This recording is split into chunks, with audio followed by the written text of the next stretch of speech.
Վերջին տարիների ընթացքում դերասանուհի Աննա Հարությունյանը էլ ավելի ակտիվ գործունեություն է ծավալում և կինոարտադրության մեջ, և թե սոցիալական հարթակներում,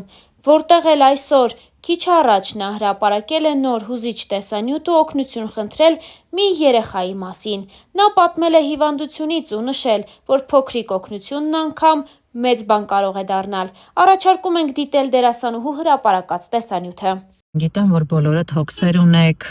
առջևում նոր տարի է, բայց շատ կխնդրեմ, որ մի պահ ձեր ուշադրությունը դարձնեք և ձեր փոքրիկ օգնությունը նվիրաբերեք Արտյոմին, 12 տարեկան մի երեխայի, ով որ հրաշքի է սպասում, ու եթե կարող եք իրեն օգնել, ապա իմացեք, որ նոր տարվան ընդառաջ շատ լավ ու կարևոր բան արած կլինեք։ Բարև ձեզ, սիրելի հայր ջան, աշխարհով գտնվող բոլոր ծայրամասում։ Հայր ջան, ես Արայիկն եմ, տղուս անունը Արտյոմն է, մեր ազգանունը Սարդարանն է, ով մեզի չի ճանաչում, իմ տղու մոտ մեծիկ հիվանդություն է, անունը կոչվում է հիվանդության Դյուշենը, 2023 թվին Ամերիկա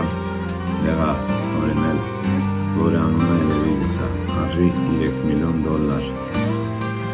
Ցավոք սրտի շատ մարդիկ մեզի հարցնում են, ասում են, այդ ինչ հիվանդություն է, թե այդքան թանկ։ Հայություն ջան, իմ համար էլ է շատ ցավալի,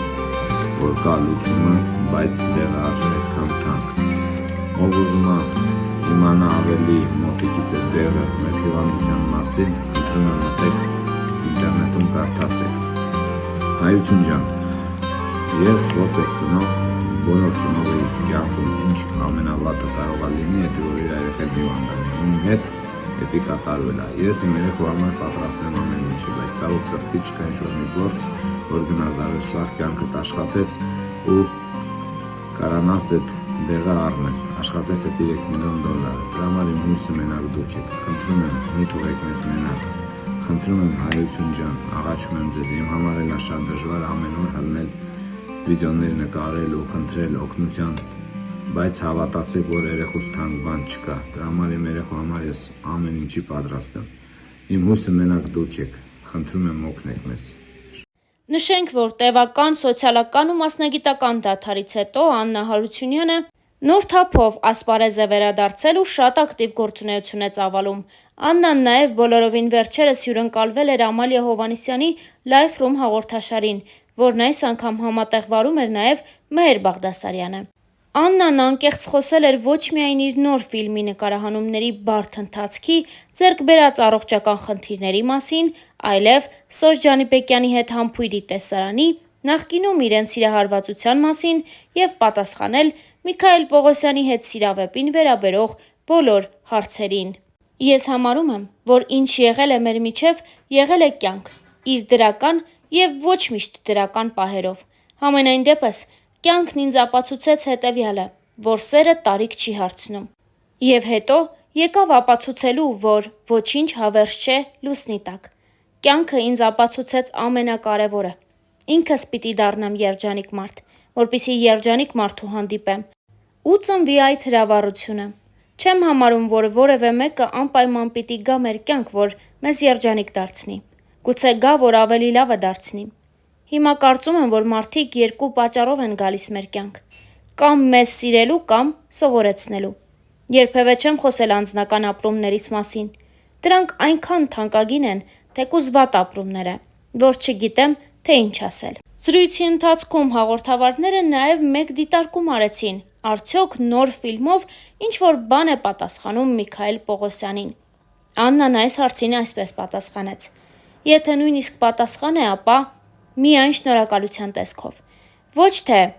ինչ էլ լինի, ես շնորհակալ եմ կյանքին, այլ այն առումով, որ առնչվելով նման արտիստի հետ, գոնե մասնագիտական առումով, այնքան բան կարող ես սովորել, այնքան բան գեներացնել և այսօր վերադարձնել։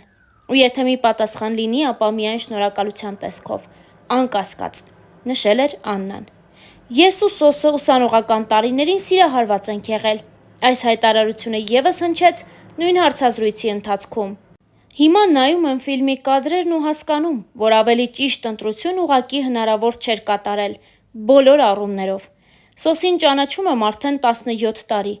Նույն ինստիտուտում ենք սովորել, Թատերականում։ Եվ դեռ այնտեղից է մեր ընկերությունը։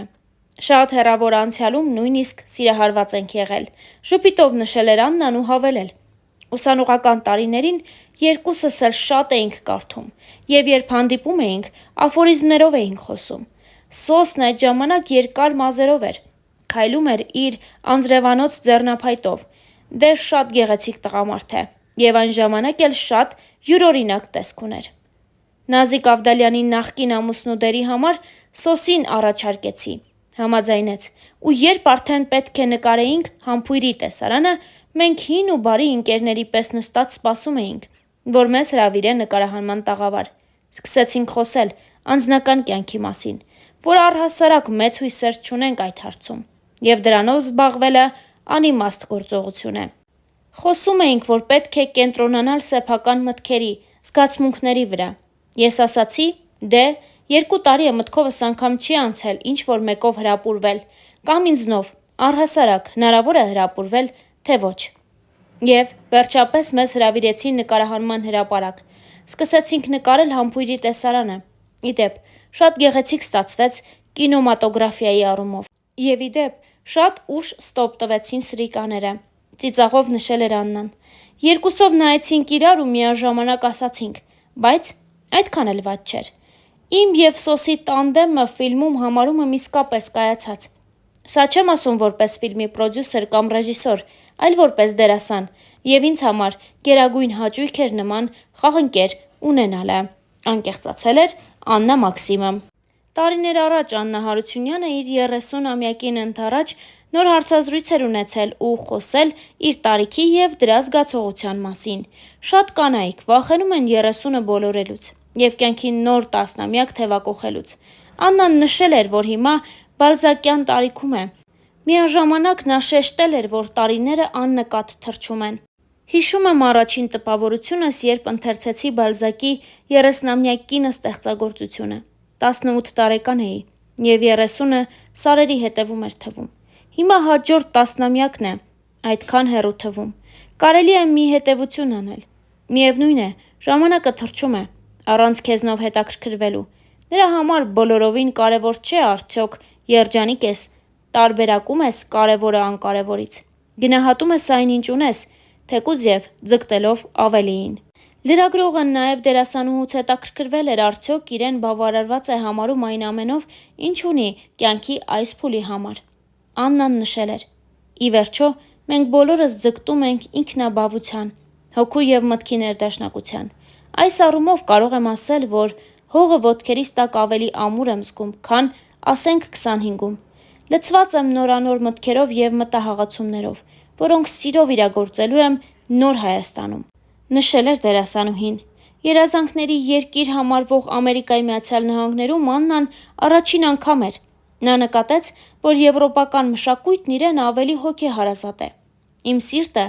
ավելի շատ եվրոպական մշակույթ է ճանաչում։ Հոգիս բառացիորեն պարում է Իտալիայում։ Միացյալ Նահանգները ավելի կոնկրետ Լոս Անջելեսը հատկանշական է իր պարզությամբ ու հարմարավետությամբ, մեկ էլ հայության անսահման կարոտով դեպի Հայաստանը, տպավորությունների մասին պատմել էր Աննա Հարությունյանը։